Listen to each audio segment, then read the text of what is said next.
Good afternoon. I am about 4 to 5 days in after accepting my new job offer, and there's a part of me that is really excited about it. It's exciting because I get to lead a new team. It seems that my new team is full of folks who are eager to grow in their careers, and I have a pretty substantial portion of the engineering org where I feel like I could make a very big impact, and that really genuinely excites me. Having said that, I have been trying to shake off this feeling of remorse.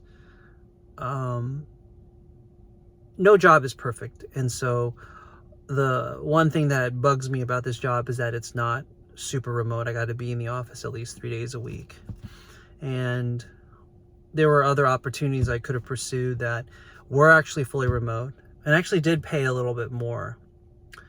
But to the degree that I felt I could be a little closer to leadership, this was the role that I thought would suit me best in my next stage of my career. But I talk about that to say, I think I am, as the U2 song goes, still haven't found what I'm looking for. I definitely know that whether I took that remote job, which would maybe have given me a little bit more time and maybe even a little bit more of income, I still know that regardless of the job I took, I would still have some semblance of not sure what I want to do at this point.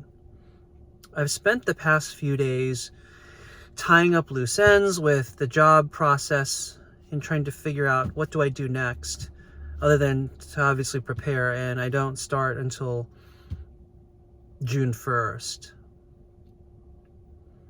But there's a part of me that is wondering what next. One part of me, as I said in my previous video, is that I want to continue to interview and ensure that I am continuing to be sharp regardless of the progress that I make in my current position, which I'm, again, really grateful for. Having said that, the thought of being in the grind of the interview process while trying to hold down a full-time job, again, really just bothers me. I'm going to try really hard to, first of all, stop giving into that voice that says, oh, you don't have to do that, just do well at your job, when I really know now that in this economy you can't really do that. But at the same time, I'm also thinking, is this it? Just churn from one career to the next until we go to retirement? I don't think so. At least that's not what I think it should be. So I was really struggling with what that was. And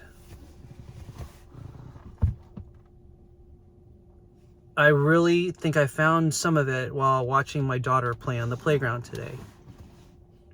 She was just running around with her friends and having a ball, as all young kids do. The playground is literally their oyster. They go wherever they want, and they and their friends have a grand old time, and they don't really worry about it. Whatever happens, happens. The playground is the seedbed for adventure there. It's literally their time. They own it.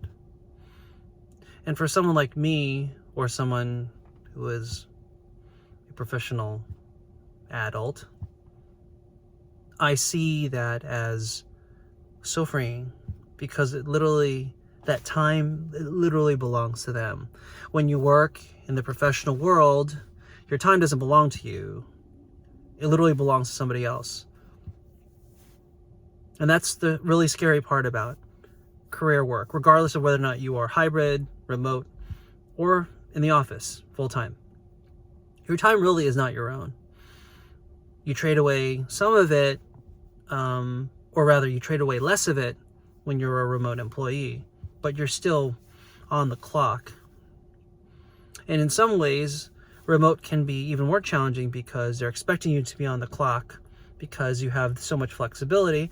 Why not that flexibility run into the middle of the night when things have to get done?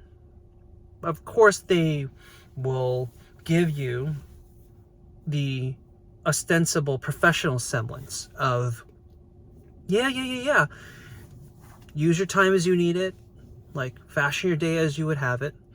But at the end of the day, you still work for them. Your time belongs to them because they're paying you for your time so that they can have it. But my daughter, when she's on that playground, that time is hers. And I think that's what I'm missing. And that's kind of why I'm doing this YouTube thing. I think that's why I'm trying to, in some small way, start up a side business. Because really, at the end of the day, the one thing we want more than anything else is for our time to be our own. Because time is the one thing that we can't get back. That was the other thing I was thinking about. I think for my career, I have to at least be in the office for a little bit. But watching my daughter run around and seeing how much fun she was having and realizing that I don't want to miss that. So I'm going to be really intentional about my time in my office. And to the degree that I think I feed myself or I nourish myself with interactions with adults, a lot of what's difficult about remote work when you've been doing it a lot is that it can be very isolating, particularly when your partner travels for work. That can be challenging. So you're often the only one who has to handle work, and then you have to handle the kids. I think what's really challenging is that when you're in an office, when you're not in an office, you have a tendency to feel a little bit isolated from the people with whom you work. Now, again, I don't want to over-romanticize office life because there are a lot of downsides to it. But to the degree that I am, number one, an extrovert, number two, I'm a manager, so I want to see the people who report to me, again, not for FaceTime purposes, and I can go into a whole video for that. But I want to be around them because I want to support them. I want to help them do their best work. And sometimes all the visual cues and all of the things that you would see in terms of how people tick and how they operate, you can't get that over video. You just don't. And by nature, I'm a really social person. So I think that will be good for my career. But I understand that's a trade-off that I don't want to make for the long term, because at the end of the day, I want to be there for my kids in my sane mind, of course. The reason I say it is because there are times when you get so mad at your kids and you're thinking, oh my gosh, I just do not want to be around them. And by comparison, being in the office is a great compromise.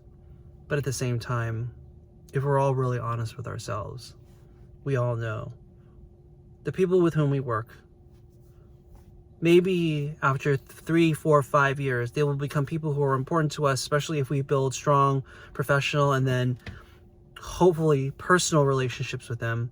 These are people with whom we have lasting lifetime bonds with in a good way, in a non sort of parasitic way where sometimes work relationships can be. But at the end of the day, they don't compare to family, do they? So this is all to say, I think I am really heading towards, again, really building something for myself. So again, doing a few things. I'm looking to start like a little bit of my own thing. I'm not sure in what industry yet, but just to at least get something out there. If anything, I'm just going to start building solutions for clients who just need help with their small businesses. And there's, I want to start a podcast. I'm thinking about starting with a friend who I get along with. I feel like we can jive and we can talk about different topics in tech, and we can kind of grow our brand together in that way. I'm not the type of person who can just, oh, I think that's ironic. I'm talking on camera this way, but particularly with technology, I don't think that's my jam. I do want to be in community with other folks who are interested in having that conversation. And so that's something I'm thinking about, but also this channel as a way of fomenting or literally committing to the rest of the world, whoever is watching this thing, that I will commit to building this channel and saying, not just saying, actually living what I am talking about. That change is possible. So yeah, I just wanted to share that because I think it's really important for us to talk about sort of the motivations behind what we're doing, because I thought getting this job I'd be just so thrilled, but I really didn't have a sense of thrill really at the end of the day. I felt relief, which is a good thing because we all need to survive and we all need to subsist. I need to support my family, but I think we all need a why. We all need something bigger to aspire to. And I think for me, that's building something that belongs to me, that when the time comes, I don't have to be beholden to anybody, regardless of how they treat me. I don't have to be beholden to anybody to hold down and support myself and my family, so that literally the world becomes a playground because we don't have to fear about being fed or health insurance, because we'll have a steady income from the stuff that I've been doing. Anyway, that's basically it for this video. If you liked what you saw, thanks for subscribing. I'll get back to some of the carnivore stuff that I've been on about in this channel. But this whole job search thing and this sort of quest to get back to work and thinking about what it really means to have a meaningful life, I thought was as much an important part of this channel to talk about as anything.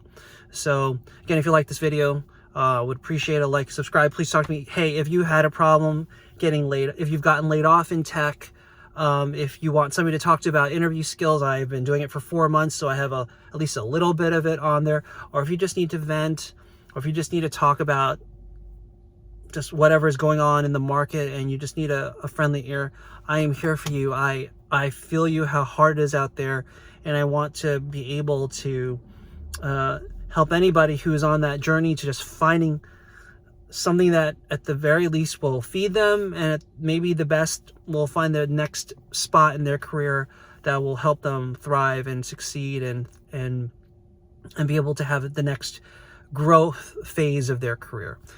Yeah, so that's it. That'll do it for this edition of year 47. And remember, again, whether it's through work or anything else, change is possible. Have a bias towards action, folks. I'll see you later. Cheers.